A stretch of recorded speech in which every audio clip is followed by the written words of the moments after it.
Okay. Okay, I think we can start. So, dear GSTC members, dear colleagues, ladies and gentlemen, a very warm welcome to our next session, actually our last session for today, where we are addressing the topic destination roadmaps and sustainability plans. My name is Matthias Beyer. I'm the managing director of Mascontour, a consulting firm based in Berlin. We are specialized on sustainable, resilient tourism development. I'm also accredited GSTC trainer and also board member of GSTC. And as you see, I have the great honor to moderate this panel here today. Before I hand over to my four exciting panelists, let me introduce a little bit the topic and share with you some thoughts based on my experiences with destination. I worked in more than 60 destinations all over the world, and I want to a little bit reflect as a starting point our discussion, and then I will hand over to my four panelists. So it's about exploring pathways for sustainable tourism development, as you know, and how to manage destination in a proper manner. And I think if you would ask me, what is the best way actually to manage destinations properly, I would answer and tell you, well, I would focus on four elements. The first one is actually about competition. Yeah, we have to be competitive as destination because the tourism trends are changing constantly and rapidly. Also, our clients are requiring and requesting more and more tailor-made itineraries. That means we have to innovate and we have to be flexible, we have to be agile in the way how we manage destination, and that means all about innovation and adaptation. So I think destination management means a constant process of innovation and adaptation to be competitive and to remain competitive. So I think this is one important element from my side. But not only this, I think we have also prepare ourselves for future challenges. What I'm talking about megatrends like new work forms. I'm talking about the connectivity, so it's all about digitalization. It's about artificial intelligence.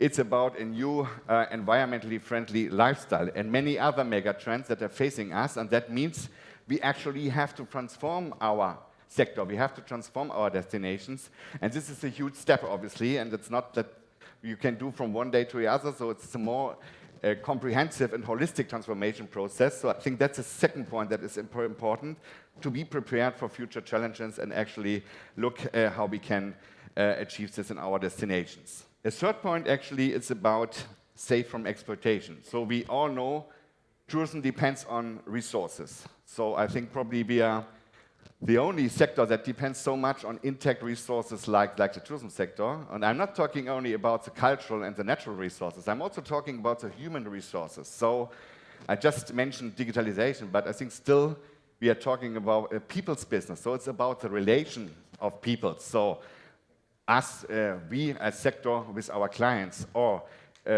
among your staff, or between the host communities and the clients, the visitors, etc. So there are many relations that we have to take care about, and we have to make sure that these are not exploited. So this is mainly what we are discussing when we talk about sustainability. It's about protecting and preservation our resources as a basis for our business. That is, from my point of view, a third element.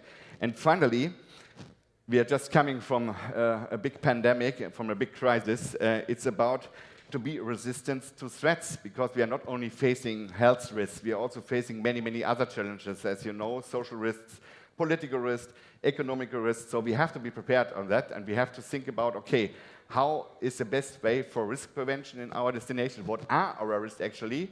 And we have to be better prepared for crisis management and crisis communication in the future. So all in all, this is about prevention and mitigation.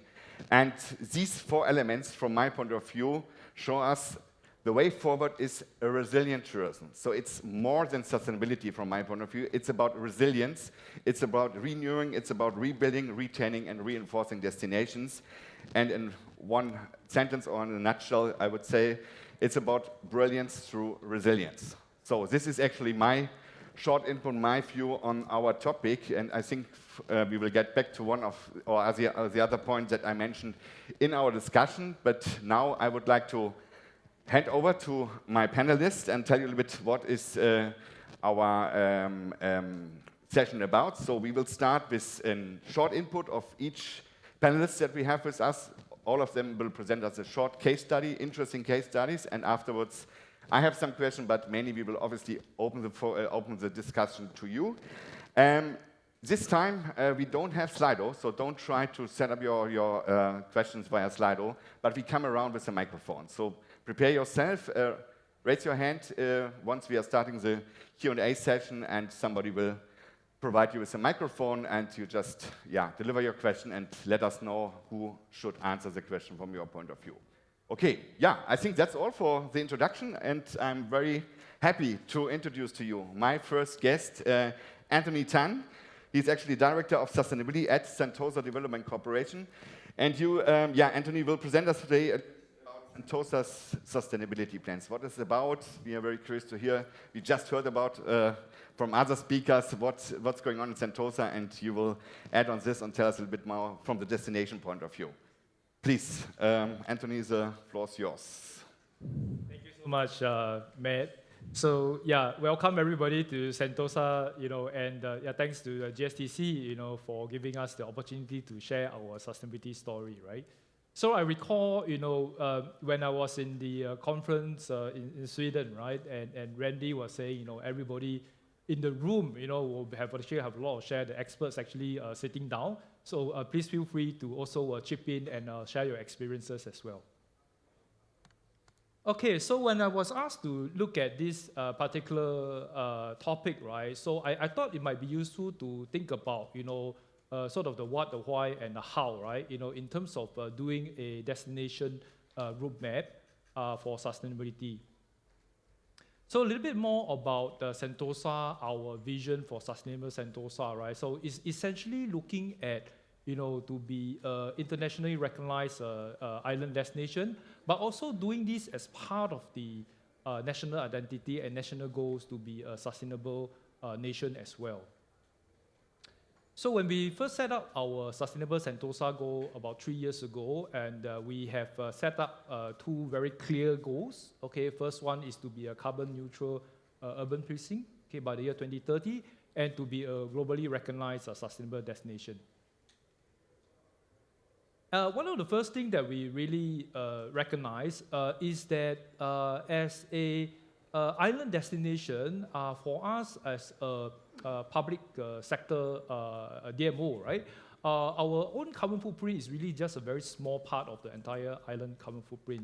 So for us to be able to drive, that decarbonization, that common goals, right, that's important for us to have that community working with the private sector as well. And it's with this thought that we have set up the Sentosa Carbon Neutral Network. Started with 17 founding members. The members work together towards a collective goal, and also to try and share a lot of the practices, the common language and goals, having that leadership and advocacy to drive change, and have that community of practice in sharing a lot of the best practices. One of the things that we have started very, very early on is to try and understand exactly what is it that we need to reduce, and firstly, we've got to measure that, right? So we work with a consultant to map out the carbon footprint of the entire island, sort of bottoms-up approach, having a common set of templates, and start collecting this data about exactly what is your Scope 1, Scope 2, Scope 3, and at the same time, also look at what are some of the levers that we can use to reduce our carbon footprint by looking at some of the on-site opportunities in terms of energy efficiencies, solarization, and of course also looking at the off-site opportunity as well. And it's also in this study that we have identified that for us to be successful, there is an opportunity for us to reduce the carbon emission by 30% on-site. And the opportunities that's uncovered during this study is also guiding us, for the priorities of the decarbonization projects over the past couple of years. So a couple of examples, right? So the solarization for us would be a very big opportunity for us to look at. And the way we think about it is in through sort of a phasing, the roadmap that we have, looking at the targets, how much can we achieve by a certain time frame. And we do that also in phases by firstly looking at some of the more common, conventional type of solar, and rallying the island partners that we have around the island to look at installing solar panels, but also at the same time, encouraging and embracing and exploring innovative solar, technology, such as the one at the Fort Siloso, that we have this solar pavement technology that we are piloting, that you have this concept of a dual use. A walkway can also be used for harnessing solar energy at the same time, really trying to see whether we can push the limit of that. Another key area, of course, for us as a destination is waste, right? So waste is a very, very big issue for many destinations. Our primary strategy, and is so become our roadmap, is to look at segregation. Okay, so we have to firstly measure our waste, and then we have to find our way to sort of segregate the waste into the different waste stream. Whether is it recyclables, or is it like organic waste, metal waste, and so on and so forth, and to look at what are different processes as well as the technology solutions that's able to help us to manage a waste stream and return that as a resource back to the island as well. So one of the key examples I can share is that we have partnered with the WWF Singapore to come up with a playbook, what we call the Sentosa playbook for disposable, as a way for us to drive the policy change in getting rid of plastic bottles in all our hotel rooms. Okay, earlier I mentioned, in terms of the decarbonization, I think one of the things that we wanted to do and is important for a destination is to try and really extract value and to be able to bring value back into the business itself, right? And the way we look at this is looking at expanding our offering and experiences in sustainable travel and leisure activities. So one example that we have is that we have a whole series of tours, what we call signature Sentosa tours. So these are nature tours, intertidal tours, forest tours at night, to really make use of some of our nature and heritage assets that we have, and also share that with the guests as well. The other two key areas will be in our F&B. Okay, I think you have already tasted a lot of the farm-to-table cuisine right here on Resort World. In fact, around Sentosa, we have over 30 restaurants that has this farm-to-table certification as well.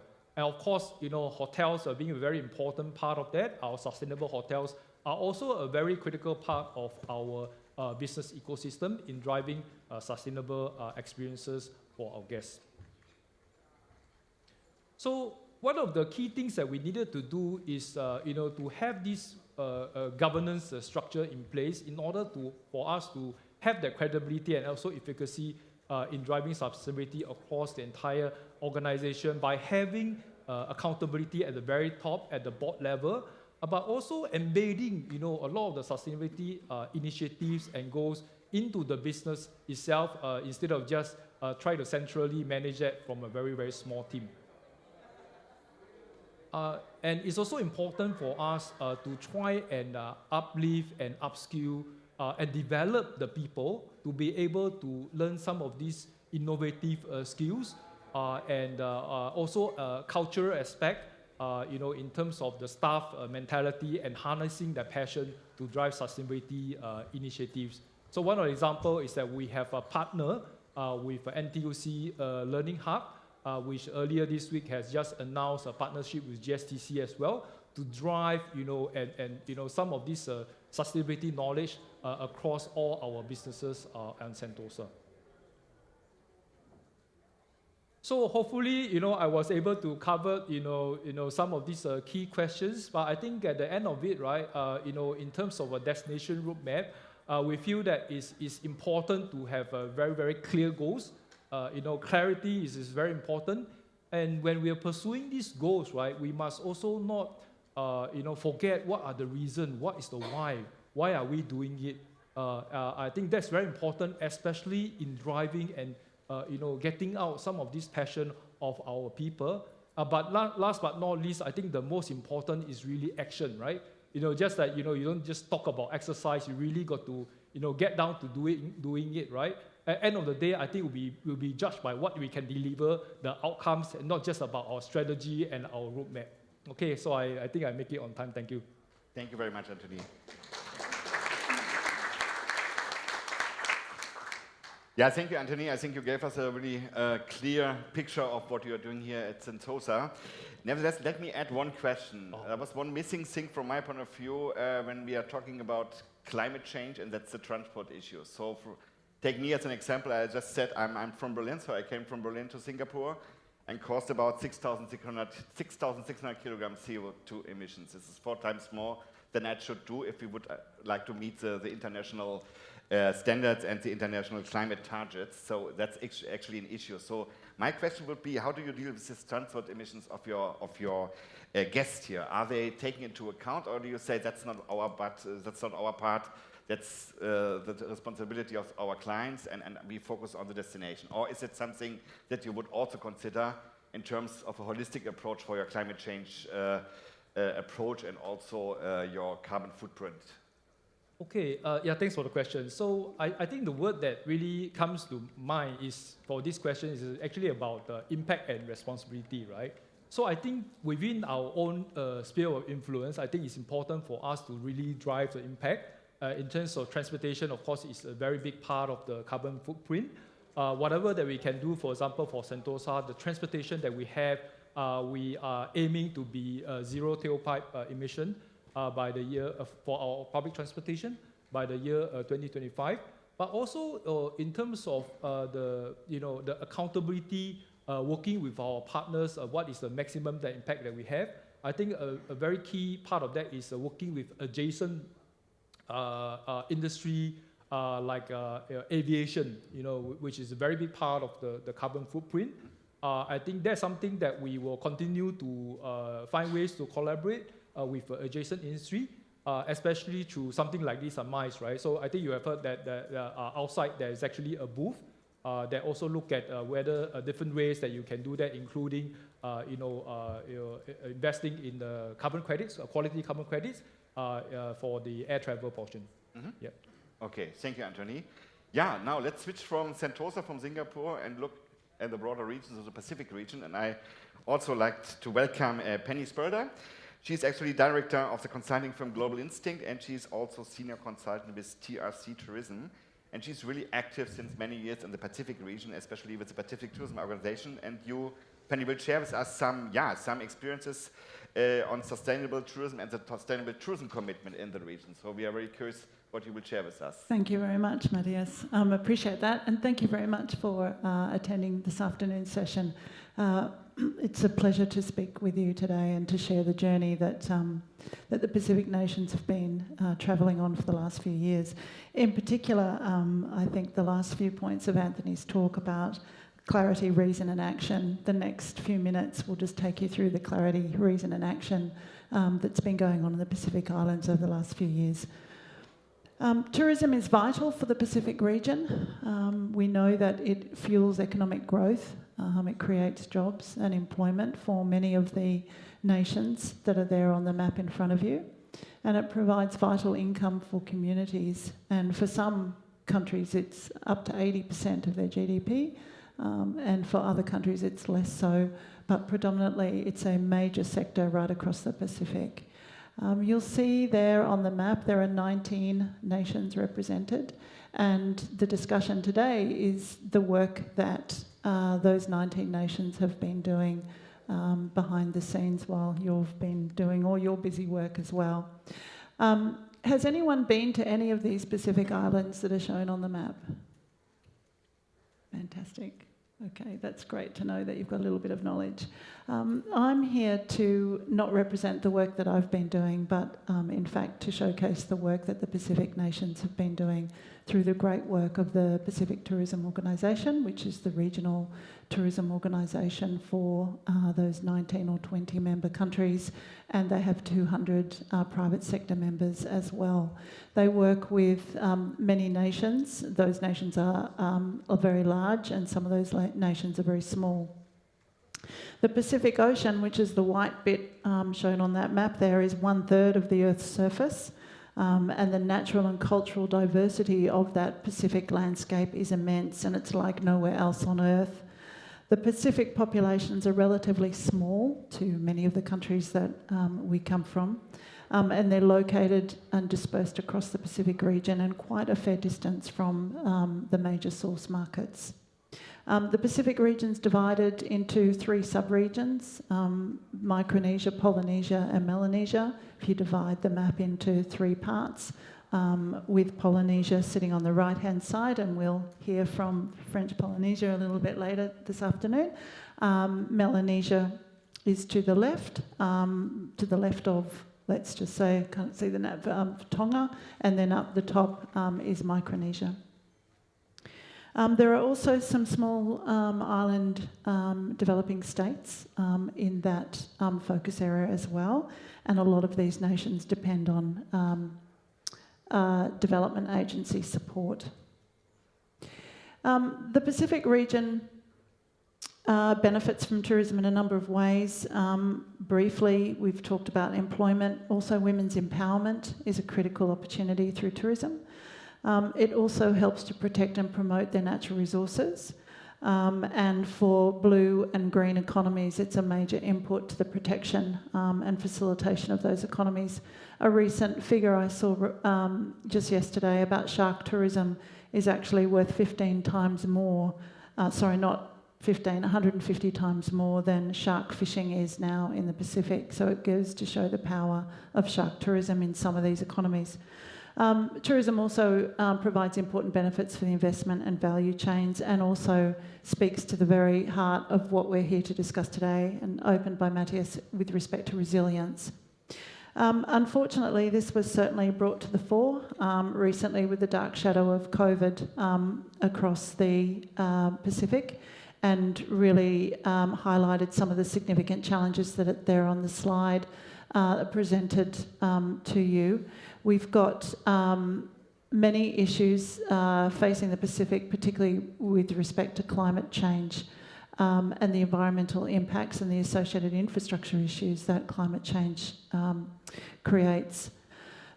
With respect to sustainable tourism, across the 19 nations, each of those nations are actually on different journeys and at different stages of their journeys. Some are very well advanced and some are only just beginning their journey.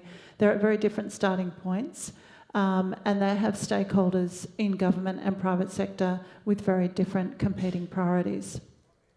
So as the shadow of COVID descended in 2019, there was an opportunity that had just started before COVID, where there was a lot of talk amongst the Pacific nations about a better way of tourism, to make tourism a better force for good for their communities. And so in 2019, 2020,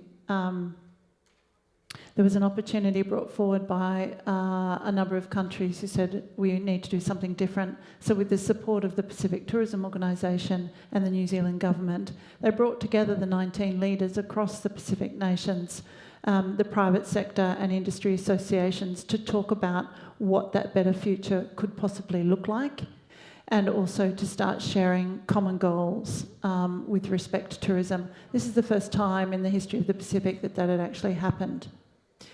At the centre of those discussions was the Pacific culture and traditional knowledge, and the way of doing things in the Pacific is quite different to the way that is done elsewhere, and it's quite specific to individual nations. So often we think of the Pacific as one big area, but each of those 19 or 20 countries have their own culture and their own traditions and their own way of doing business. So together we brought industry, communities, NGOs, those development partners, the existing regional and tourism organisation and global experts together to talk about what the future could look like. Together they developed a vision for 2030 And within that vision, they set out their goals for what they wanted to do. The goals are very much aligned with the Global Sustainable Tourism Council's pillars. The first one, and these are Pacific words, these are the community's words that came up with what they wanted. They want prosperous and resilient economies, they want a thriving and inclusive communities, they want visible and valued cultures, and they want tourism to provide and support healthy islands and oceans. Through those goals, they then developed a policy framework to bring those goals to life through a series of actions. One of the first things that they set about to do was to get the support of their government and their leaders, and they developed a Pacific Sustainable Tourism Commitment. And now, over the last 2 years or 3 years, 19 of those nations have now signed up to that commitment. The flow-on effects from this piece of work have been immense, and I guess that's the key focal point I want to make to you today, that even though the Pacific nations have really started this journey 3 years ago, there is a very long tail of this sustainability journey for each one of those nations. What they've done in the last few years is absolutely immense, and once they've put their regional framework and action plan in place, which was endorsed by the ministers in 2022, they've then set about to develop some destination standard and an industry standard. That destination standard is now recognised by the GSTC. That's the first time in the history of Pacific tourism that they actually have a standard now that's recognised that will support the destination and industry development. They also have prepared a statistics and indicator strategy, so they've put their minds to identifying what and how they will measure their progress, and they've put in place the indicators to mark and benchmark their performance. The real challenge for them is actually collecting the data. Through that, they've also set up some leadership summits and youth forums that are now occurring on an annual basis. Tools and guidelines have been developed, so there are cultural tourism guidelines now available for each of the nations. There are also some marine tourism guidelines for the region that have just been hopefully endorsed and released today. This has also been a catalyst for regional and national approaches, and we're just about to hear from the great work that Tahiti have been doing. The Cook Islands have just had a GSTC assessment done, as has Tahiti. We've also just seen the release of Fiji's National Sustainable Tourism Framework as well, which is an immense achievement for that nation. There are also new partnerships and new investments that are stemming, and the work is still ongoing. We're just about to launch on a major project with Switch Asia for sustainable tourism consumption and production analysis across the Pacific. And importantly, the great work the Pacific nations have been doing was recognised in the Commonwealth Secretaries General Innovation Awards in 2023. So that's just a snapshot of the great work that the Pacific countries have been doing for sustainable tourism, and they'll be showcasing the work that they've been doing to you all next year in Fiji when the conference is held there. If anyone would like some further information, just go to the Pacific Sustainable or Google Sustainable Tourism Commitment from the Pacific, and you'll get all the information there. Thank you.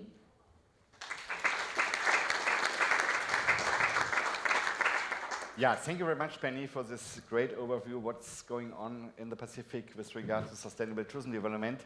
When I heard your presentation, I was asking me, you already mentioned at the beginning how important tourism is for the economy of many islands. Probably that's also a dependency for many islands. On the other side, we also know that especially the Pacific region is very vulnerable when it comes to climate change. So do you think it is feasible actually to, let's say, to balance tourism growth with environmental resilience, or do we actually, let's say, prioritize one over the other? So how do you see the situation in the region? That's a very good question, and it has to be by balance. The economic lifeline for many of these communities is through tourism, but it really goes to the very heart of good planning in respect to infrastructure. So getting the infrastructure in place, that is climate resilient infrastructure, will help them become more resilient and help them to grow their tourism. There is opportunity for tourism growth in the Pacific. It's getting the infrastructure in place. And importantly, and if we look at other destinations around the world, the Pacific is really well placed because there is no over-tourism yet.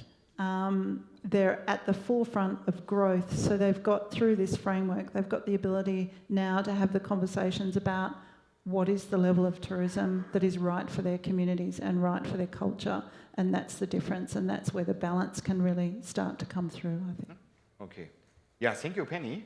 So now we move actually from the broader picture and zoom in to a concrete example. I'm talking about Tahiti, and with this I would like to welcome our third panelist, Erwin Eperania.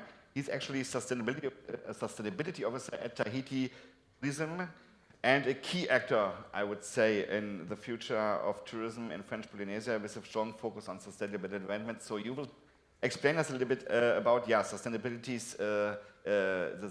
strategy of Tahiti, what's going on there, what are you focusing on? So we are excited to hear what is actually the concrete picture when we are talking about sustainable tourism development in the Pacific region.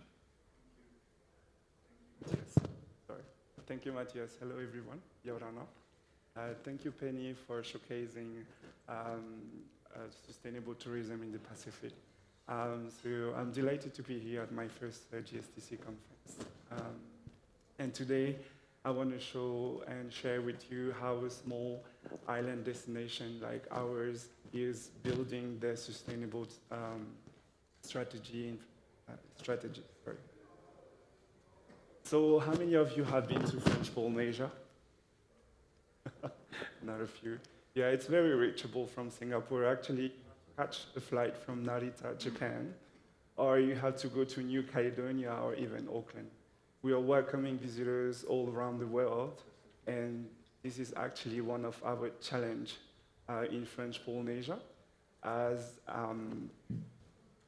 with this connectivity, air travel increases our carbon footprint, and we need to be aware of this impact and find to offset our travel when visiting our islands. In terms of geography, the islands of Tahiti are often known as Tahiti, Moorea, or Bora Bora. Those are the main islands that visitors know in French Polynesia. But what they don't know is like we span 118 islands, spread over 5 archipelagos, and that cover an area as large as Europe. So there's another challenge we have in the islands of Tahiti. To connect all the islands to sustainability. And our islands are very famous for their high islands with pristine lagoons, atolls, and natural beauty.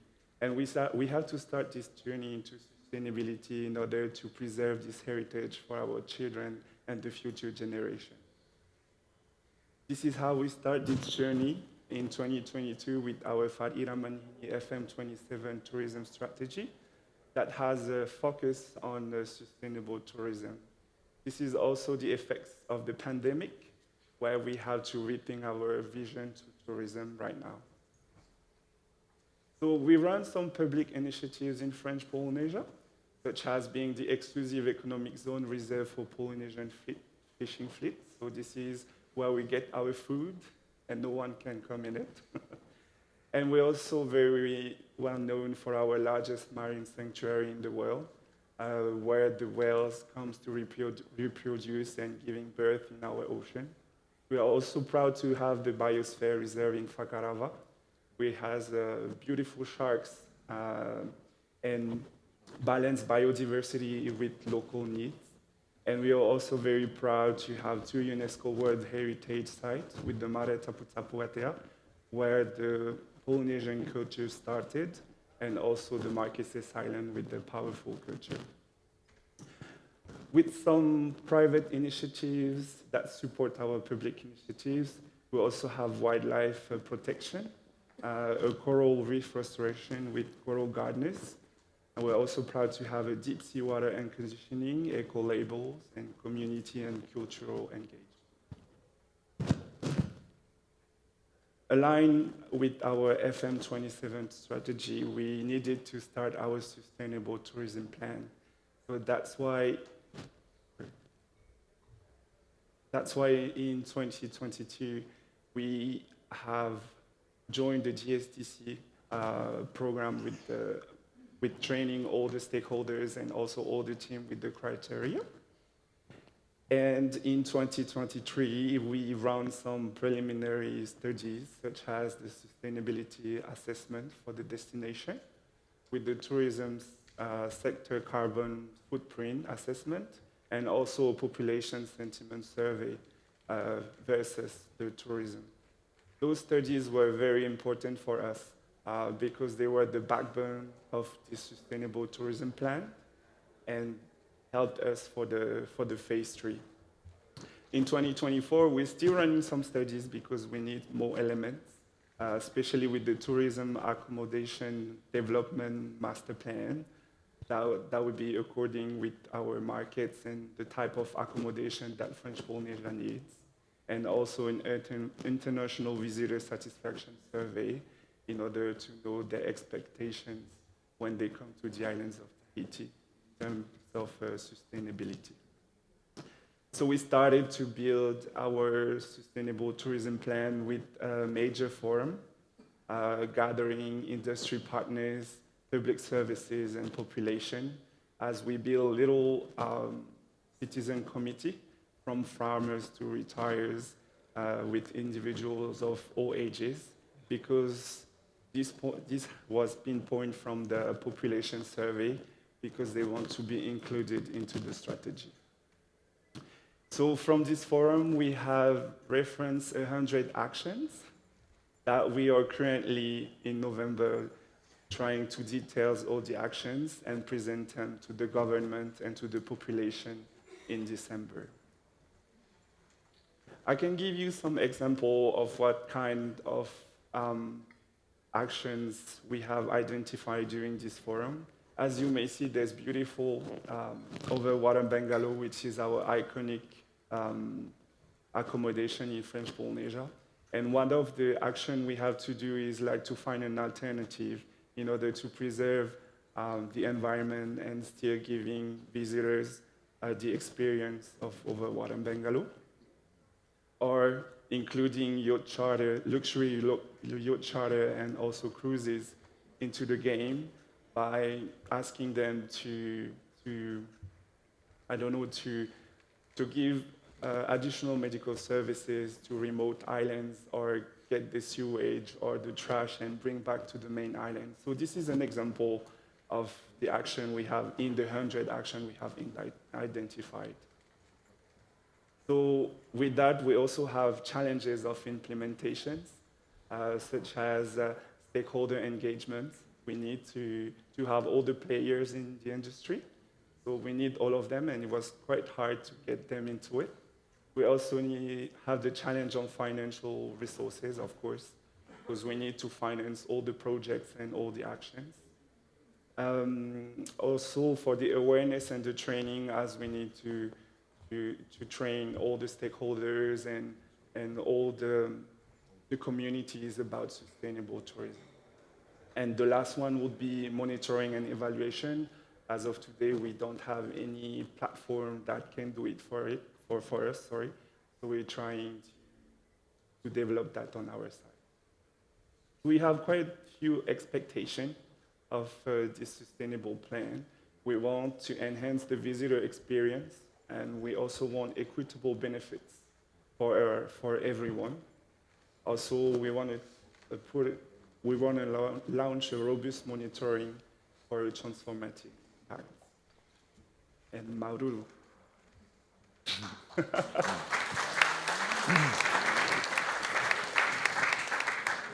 Great, Evan. Thank you, Matt. Thank you very much for this impressive overview. So we see what's going on in Tahiti. We saw also the overall picture in the Pacific, so we really move towards sustainability. Nevertheless, I think there are also some challenges, especially when it comes to enforcement, I guess. At least that's my experience. So it's even not easy, let's say, to develop standards, to agree on standards, but to actually fulfill them and implement them, I think this is a hard job. So Let me ask you, what can you do actually as local Tahitian authority actually to make sure that these sustainability standards are really met by the tourism providers? Is there anything what you have in place, any rules, etc., in case that people are not really willing or accountable for these standards that you have developed? Yeah, we have to contact the government and they have to force them. No, I'm kidding. Yeah, in fact, we have to start training them about sustainability. That's the power key of that. And once they are aware, like Penny said, we have to moisturize them. Then we have to work with the sustainable tourism plan. Mm-hmm. Okay. But there's no mandatory rules like in Turkey, for instance. That's maybe our next case that they actually said, well, until 2030, everybody needs to be certified, etc. No, so it's just voluntary effort actually from the private sector so far. Okay. For now, unfortunately, it's not mandatory. All right. Okay. Yeah, thank you, Erin. So now we make a big move from Tahiti to Turkey, and I would like to welcome my last speaker for today, Asli Shakin-Dagli. She's actually project manager at Inclusive and Sustainable Growth Portfolio of UNDP, the United Nations Development Program in Turkey. And Asli, you will present us a sustainable green destination project that you are running in Turkey, and it's about a village called Birgi. So we are really curious what you will tell us about this sustainability and community-based tourism project. Thank you very much, Matthias, for the nice introduction, and good afternoon, distinguished participants. I'm Aslı from UNDP Turkey office, and I'll be presenting our Centrum Sustainable Energy-Based Tourism Implementation Center, as I can say, project with you today. And it's an honor to be in GSTC conference. Thank you very much for the invitation. And before my presentation, I must say that I was really amazed with Singapore and how they take sustainability and internalize sustainability in every aspect, from accommodation, dining, tourism, attraction points, and everywhere you can see it. And community itself, they really recognize sustainability everywhere, and they're embracing sustainability issues everywhere. It's a very nice example for all of us, I believe. And now I will take you to a far, far place, a place called Birgi in Izmir. Now we are implementing a project in Izmir, and let me start by why we have chosen Birgi as a sustainable green destination project. This small but historically rich town holds a UNESCO recognition, and it has been selected as one of the UN Best Tourism Villages in 2022 by UN Tourism. And it has a unique urban texture, an iconic architecture, and a vibrant cultural heritage, as you can see from some of the pictures from Birgi. And from Chakra Mansion to centuries-old streets, Birgi really captures a living history and making it an ideal candidate for a sustainable tourism model. And beyond its beauty, it also provides a microclimate advantage and distinctive agricultural products, seed production, and further enrich its tourism potential. And I must say that before starting the project in Birgi, we have visited this place 3 or 4 times and organized meetings with local authorities, even with the local community, to ensure that the project aligns with the community needs and try to make it both inclusive and sustainable through the ones that you know the region best. Yes, the Centrum project was developed with a clear mission to create a sustainable, community-driven tourism model. And through Centrum, we aim to bridge globally recognized destination standards with the unique needs of local communities, fostering both socioeconomic growth and environmental sustainability. And as you can see, our success is built upon a strong partnership between the Ministry of Culture and Tourism, Turkey Tourism Promotion and Development Agency, TGA, Enerjisa Enerji is a private sector company, and UNDP Turkey. This is actually a golden triangle where each partner contributes in a complementary manner, and each partner brings a unique experience in creating a powerful synergy between public, private, and international sector. And our project has been structured around the 4 main destination criteria of GSTC, which are sustainable management of destinations, socioeconomic sustainability, cultural sustainability, and environmental sustainability. And also we have added raising awareness of sustainable community-based tourism as a 5th pillar in our project. And now I will explain the specific steps we have taken under each component. First of all, we have organized a project launch event in the iconic Çakırağa Mansion. This is one of the mansions in Birgi. And we have invited all the project partners, regional and local authorities, tourism businesses, NGOs, and academia in May 2024. Actually, we have been working in this area for about 9 months right now, 10 months right now. And this event has received significant media attention, reaching over 5.3 million people. And we try to set the stage for impactful community engagement and awareness. And now we are working on establishing an office in Birgi, which will act as a hub for the visitors and local community. And there will be, in this office, there will be informative materials about Birgi for raising awareness on sustainable tourism. And this place will be used for workshops for women, youth, and visitors. And this facility will be equipped with child-friendly features, such as areas designated for nursing and play.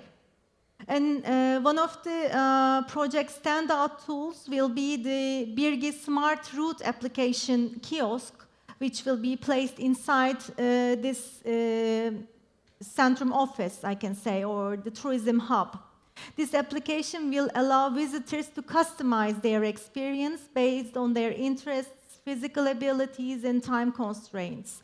And through a QR code, visitors will be able to pick a route according to their own interests and time constraints, and also will be able to listen to the story of the place that they will be visiting through an audio guide.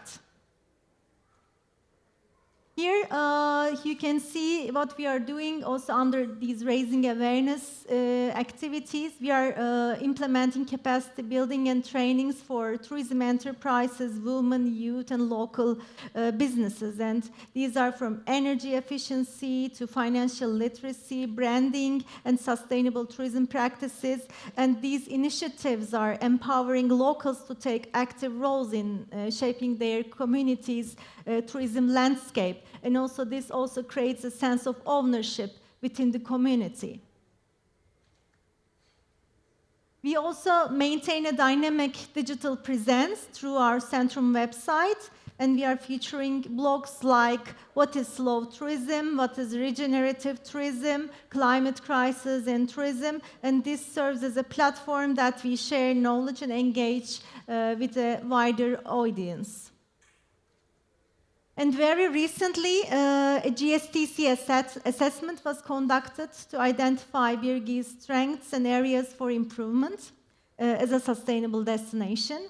And building on this, we have revised our destination roadmap, and we are trying to fill in the gaps in each and every category of sustainability. And we also already developed a marketing strategy, and in addition to that, we have worked on visitor carrying capacity analysis, and also we are trying to take some implement some necessary measures and advocacy activities with our relations with the local community and local authorities. And also, you can see some of the pictures that we have carried out with the local community. We have held group discussions with local women, We have listened to their perspectives on Birgi, and we have received excellent ideas for shaping the destination roadmap. We would like to have this destination as a woman and child-friendly destination. And in the coming phases, we will be putting great emphasis on environmental issues, and we will be conducting a climate risk assessment. And also, we will try to ensure the coordinated execution of tourism activities, and we will work on organization and governance framework that is very much challenging in everywhere, I can say. Under socioeconomic sustainability of destinations, we have already worked on a current status report for Birgi, just on the way beginning the project. And we have a good understanding right now on Birgi's socioeconomic landscape. And we will also be providing training and employment opportunities to support the twin transition, meaning green and digital. And also we will carry out volunteering activities and also advocacy activities to enable local authorities to contribute to sustainability initiatives. And for cultural sustainability of destinations, Birgi's cultural heritage extends beyond its physical landmarks, and it's also its local crafts and traditional cuisine is also important.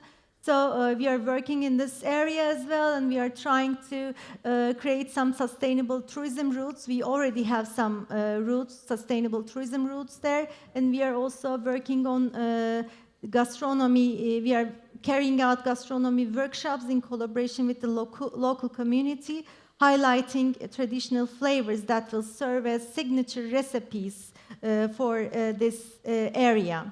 And finally, I will come to the environmental sustainability part. I can say that this is the most challenging part here. We have conducted energy audits for hotels and public buildings. Soon, solar panel systems will be installed in key public areas, including popular tourist spots and government facilities to enhance energy efficiency. And also the project has already delivered significant results, such as GSTC certification of local hotels and transformation of Fari'ira'a Manihini and Ödemiş Museum into green energy sites. And in addition to that, a solar-powered e-charging station will be operational, promoting eco-friendly transportation. And finally, we are also contributing, of course, to sustainable development goals, and mainly the goal number 7, 8, and 12. And we are also trying to monitor our impact in other goals as well. For instance, reduce inequalities, climate action and partnerships for the goals. And looking ahead, we plan to replicate this model in other small destinations of Turkey, and we believe that it will require a collaborative effort and to move on and to replicate this in other destinations of Turkey. Thank you very much.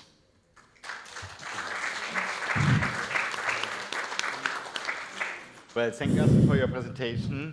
When I look at all your activities, I guess I assume that there was a button-up approach required, so you probably had to involve and participate with many stakeholders, many stakeholder groups, maybe also critical stakeholders, maybe also stakeholders that are not directly benefit from tourism. So tell us a bit more, how was it? How was the participation process in all these activities? How you brought in the stakeholders? How did they interact with each other? Maybe any lessons learned from your side that we can share with our audience? Actually, I can say that we have started strongly, as the ministry was there as a public sector and international organization, and the private sector as an energy company. So we have started strong, but it's important to, of course, include local communities, academia, NGOs, and try to create a sense of ownership there. And it's really a collaborative effort it's important to have a common vision, and we know that development is not one size fits all. You have to, even you have the global standards, you have to make it aligned with the needs of the local communities. So we have created, for instance, a working group that we have both the ministry, different departments of the ministry, local authorities, the municipality, the muhtarships, the small local authorities, and some community leaders that we are all working together in this working group, and we are trying to communicate through the group and try to explain the progress that we are making. And also there should be a carrot there for the local communities to participate and to see that it will be good for their own. So, for instance, for the local businesses, GSTC standards, to adapt these destination GSTC standards for hotels has some kind of marketability issue. For instance, for local authorities, it's good that we are also investing on local infrastructure. And for the community, they are interested in income generation, job creation. They have to see these benefits out of sustainability. So we are trying to work together and show that it will be good for the whole, good for the whole community. We try to give this message and try to create a trustful relationship with the community itself. All right, thank you, Asli. Thank you very much. Yeah, we heard about 4, I think, very interesting case studies how we actually make or can make destinations more sustainable. I think it's time now to open the discussion and hand over to you. Those who came later, you might have noted that we don't have Slido in this room, so please raise your hands if you have any questions to our 4 panelists, and we go around and you get a microphone. So, I think you were the first. Who has the microphone? It's coming.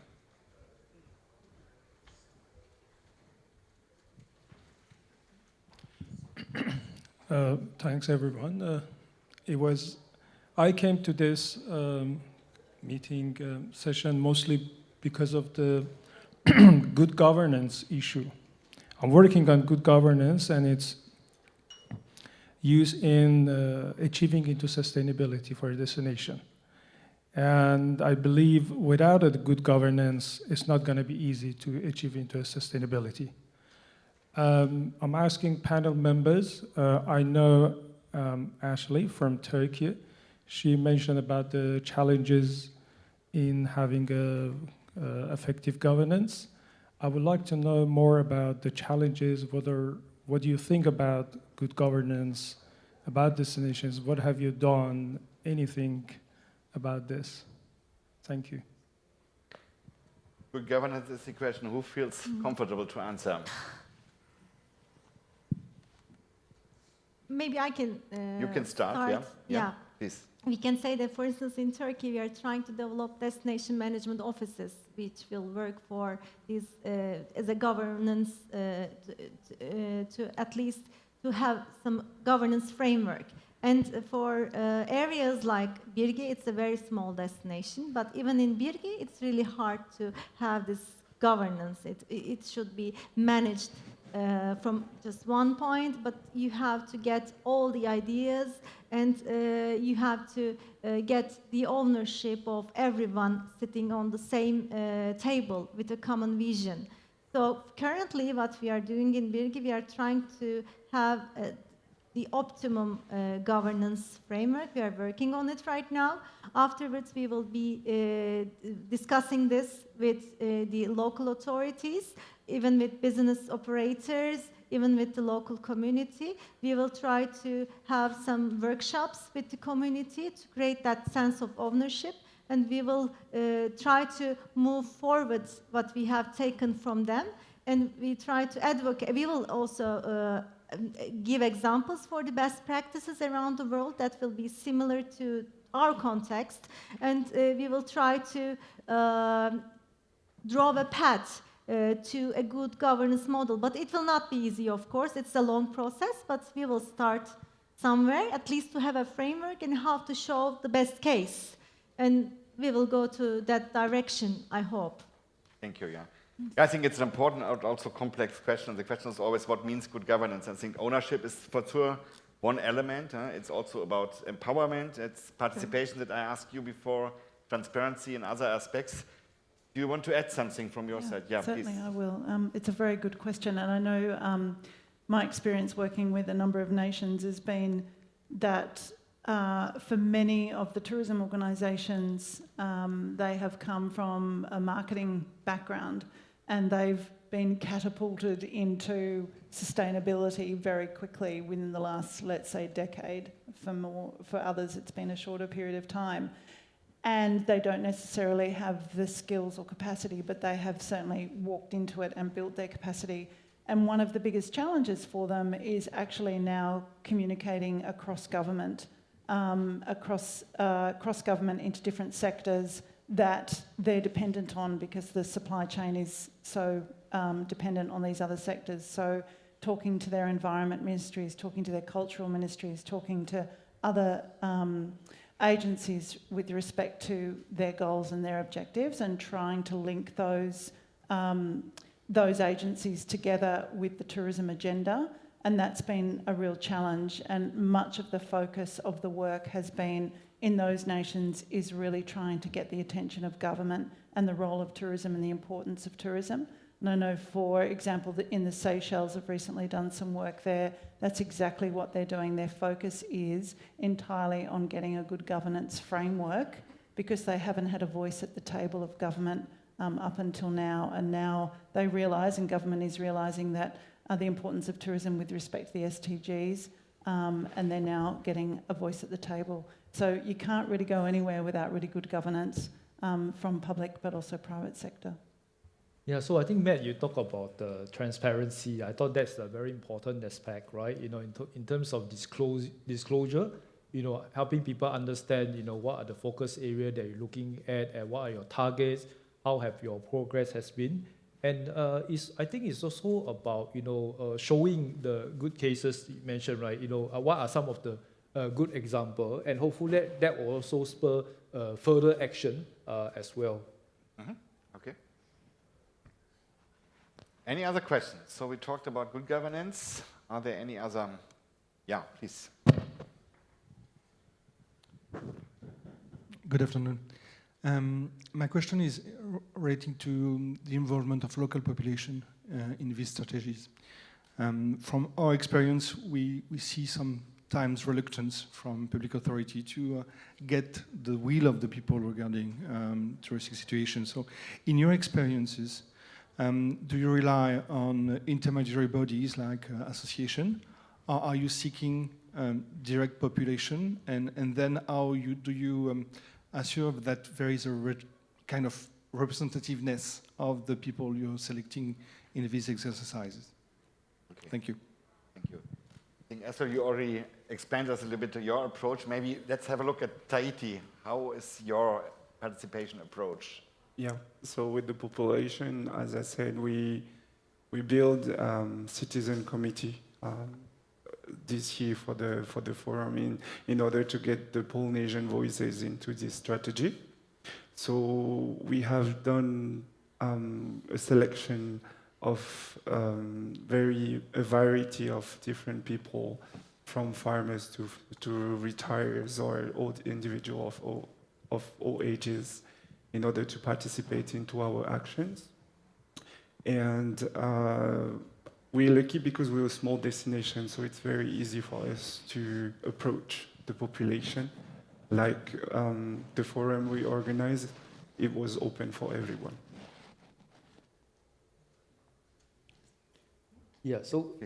So I was thinking about the stakeholder engagement, right? I think we covered quite a fair bit of that even in the last conference as well, right? So I think stakeholder engagement for us, the important part is to understand who are the stakeholders, what they want, but also actively engaging the different stakeholder groups, right? Rather than treating them as sort of a general population. But it's important to understand specifically what are the needs of the different stakeholder groups type, and then also work with them. But having said that, I think it's important for us, in our case also, to look at accountability, right? I think it's easy to oh, just work with a certain stakeholder group and think that actually will guide your, your strategies and your actions. But I think at the end of the day, right, governance is also about accountability, by taking the different stakeholders group. But end of the day, right, it might be very difficult to be able to meet the needs of all stakeholder groups. I think it's important for us to be fully accountable and decide, and after stand by your decision, this is how we're going to do it.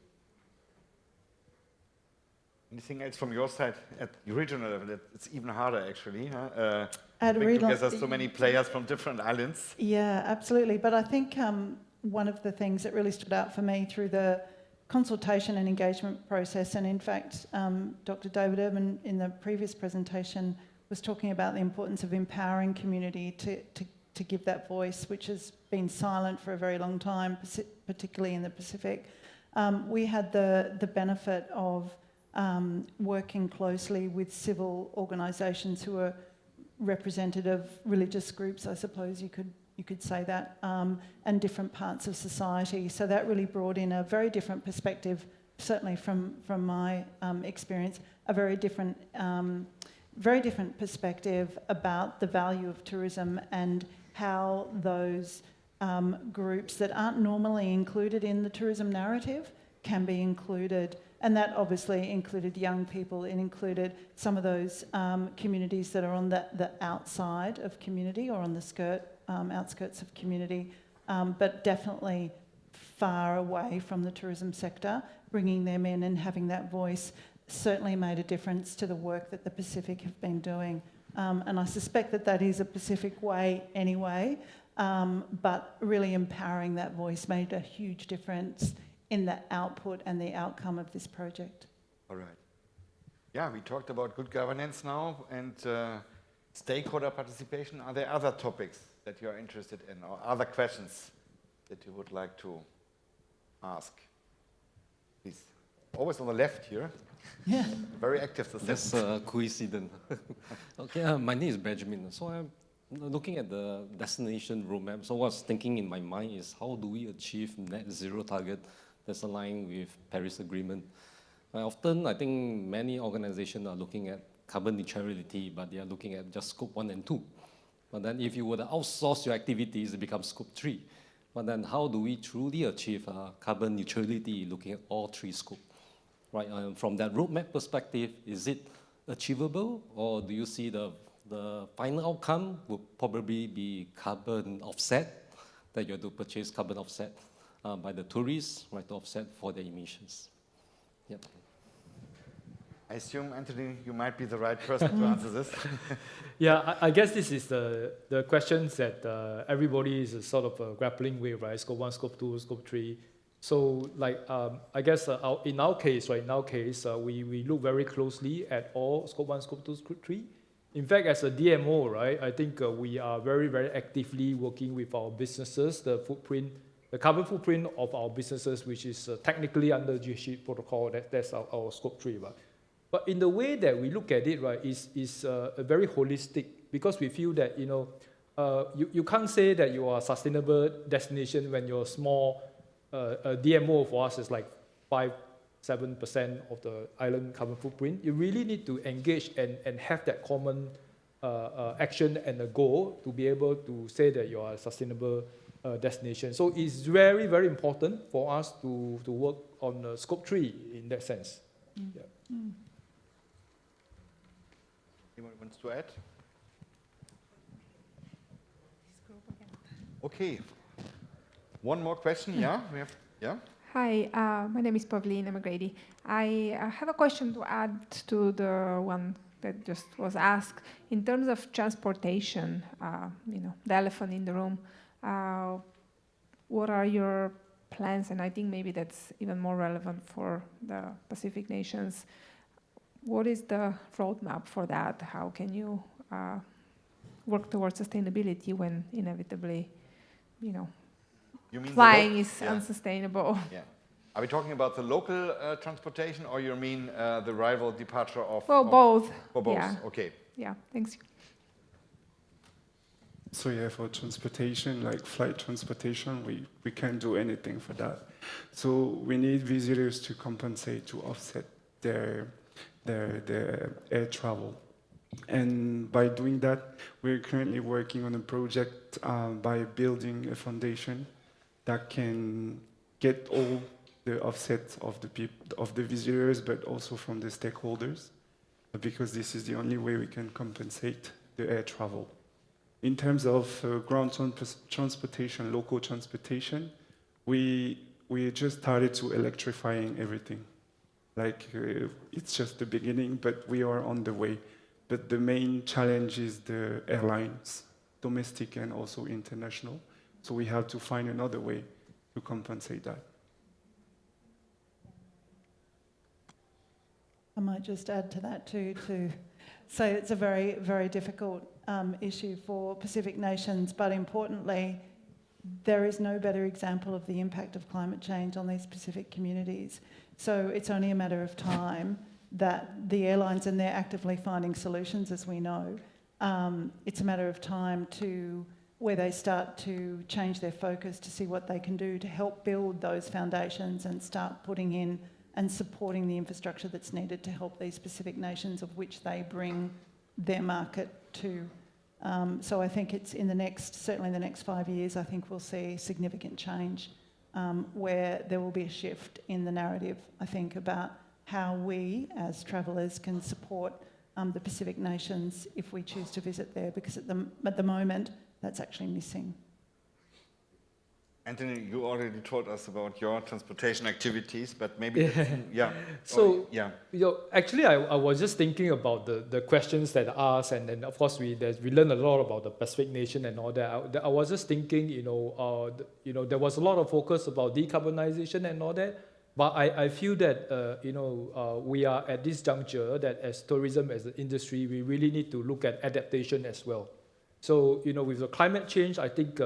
Other than helping to reduce the carbon footprint, as destination, we will need to work with our adjacent industry for aviation to do that. But end of the day, it's very hard for us to do the job for another industry, right?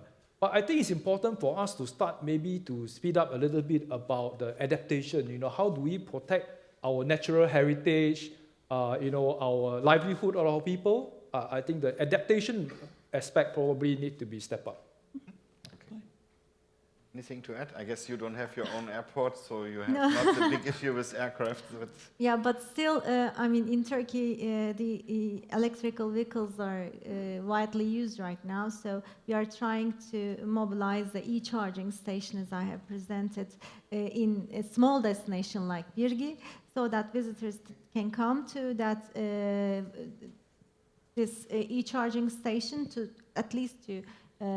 We can raise awareness through this e-charging station, and also we are trying to give the message to the community to importance of transportation, to sustainable transportation, trying to raise awareness there. It's important for them to learn about it, and even for the kids, students in the schools. So we are trying to organize trainings for those. And for transportation, I can say that these e-charging stations are really important for small destinations, that they can see how sustainable transportation can be effective in a small destination. Thank you. Yeah, unfortunately, we're running out of time, so let's wrap up very briefly. And my last question to all of you, please not more than 1 minute. What is your final key message to our audience for successful, sustainable destination management from your point of view? What is the key point? Maybe starting with you, Erwin. Yeah. So sustainability tourism is not a choice. It's not a responsibility. It's a choice. Sorry. And for us, for small islands like French Polynesia, or Vanuatu, or the other cousins from the Pacific, building a sustainable strategy, we just started now. So it's very important for us. Sorry, I'm seeing the thing flash. So everyone can do it, even though we're small islands. Okay. I can say that it's a collaborative effort, and you should include everyone. So it should be really inclusive. It should be really tailor-made, and you should create a common vision, and you should show the benefits of sustainability to the communities? Yeah, for me, it would be partnership. I think we talk a lot about accountability, doing it ourselves, but we don't have to do this alone, I think there's always help and how we can work together to combat climate change. And I do encourage you to also visit our showcase right outside the main ballroom area called RISE. It means Rising Sustainability, Island Sustainability efforts. Yeah, thank you. Penny. There's so many messages. Just start somewhere, and of those starting small, but have big goals and objectives. And as I saw the quote this morning up on the screen, I can't recall the presenter, but by doing it alone, we don't achieve much, but by doing it together, we achieve much more. And I think that's a really significant quote for the conference, actually, and being able to share and tell that story, whether it be a small story or a really big story. They're all stepping in the right direction, which is immense and very powerful. Yeah, I think that was a good final message for our panels. Thank you so much to all of you for your valuable contributions and the fruitful discussion. Also, thanks for your questions. So for today, we are finished, actually, and we start tomorrow morning at 9:30. So see you again and enjoy your evening here at Sentosa.